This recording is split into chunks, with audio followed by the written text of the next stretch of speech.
আমরা যে কথাগুলো বলি ভালো লাগলে হুবহু এগুলো প্রকাশ করবেন, ভালো না লাগলে পুরোটা বাদ দিয়ে দেবেন। কিন্তু আমাদের বক্তব্যের খণ্ডিত অংশ দিয়ে সবাই না, কেউ কেউ মাঝে মাঝে জাতিকে বিভ্রান্তিতে ফেলে দেন, আমাদেরকে কষ্ট দেন।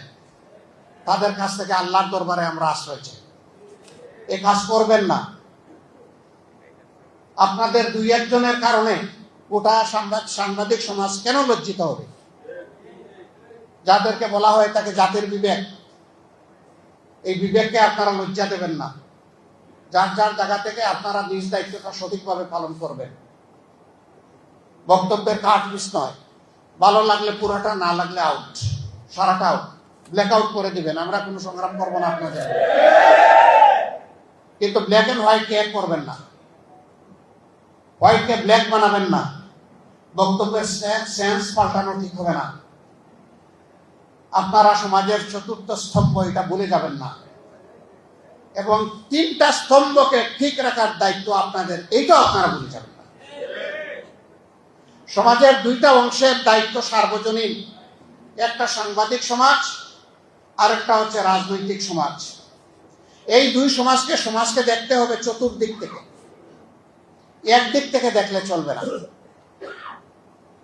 খোলা চোখ দিয়ে দেখতে হবে, বন্ধ চোখ দিয়ে নয়। দুই চোখ দিয়ে দেখতে হবে, এক চোখ দিয়ে নয়, যাতে ইনসাফ কায়েম হয়। যারা এই মহৎ কাজে জীবন বাজি রেখে লড়াই করে যাচ্ছেন, নিঃসন্দেহে আপনাদের এই জব, আপনাদের এই কাজ খুবই চ্যালেঞ্জিং। বহু জায়গায় কাজ করতে গিয়ে আপনারা, সত্য তুলে ধরতে গিয়ে আপনারা বিভিন্ন সময় নির্যাতনের শিকার হন। আপনাদের জীবনও গিয়েছে দফায় দফায়। আমরা আপনাদের প্রতি গভীর শ্রদ্ধাশীল।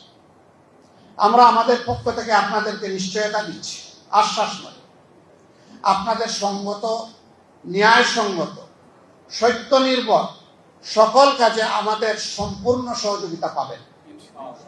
সেই কাজটা যদি আমাদের বিপক্ষেও চলে যায়, তবু আমাদের সমর্থন পাবেন।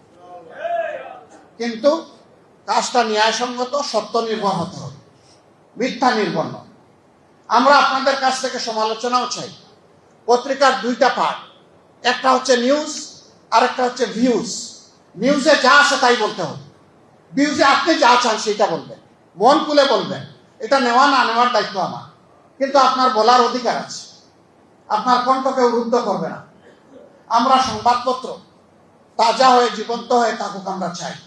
একটা প্রভাবশালী দেশের একজন কূটনীতিক আমার সাথে সাক্ষাতের শেষ পর্যায়ে এসে বললেন, আপনারা তৈরি থাকুন, যদি জনগণের সমর্থন নিয়ে আপনারা, ওনার ভাষায় ক্ষমতা, আমরা ক্ষমতা বলি না, আমরা বলি দেশ সেবা, সুযোগ পান, তাহলে মিডিয়ার একটা অংশ আপনাদের উপর ঝাঁপায় পড়বে। তখন আপনারা কিভাবে মোকাবেলা করবেন? আমি হাসতে হাসতে বলেছিলাম, মোকাবেলা করব না। তখন ওই মিডিয়ার ব্যক্তিদের কপালে চুমু দিয়ে দেন। হ্যাঁ, চুমু দিয়ে বলবো, আপনারা আমাদের সময় সবচেয়ে বেশি স্বাধীনতা ভোগ করুন, তবে সেই স্বাধীনতা যেন হয় নির্মল স্বাধীনতা। এই স্বাধীনতা যেন জাতিকে ক্ষতিগ্রস্ত না করে। আমাদের সমালোচনা করবেন তীব্র কঠোর ভাষায়, কিন্তু সেটা হবে জাতির স্বার্থে।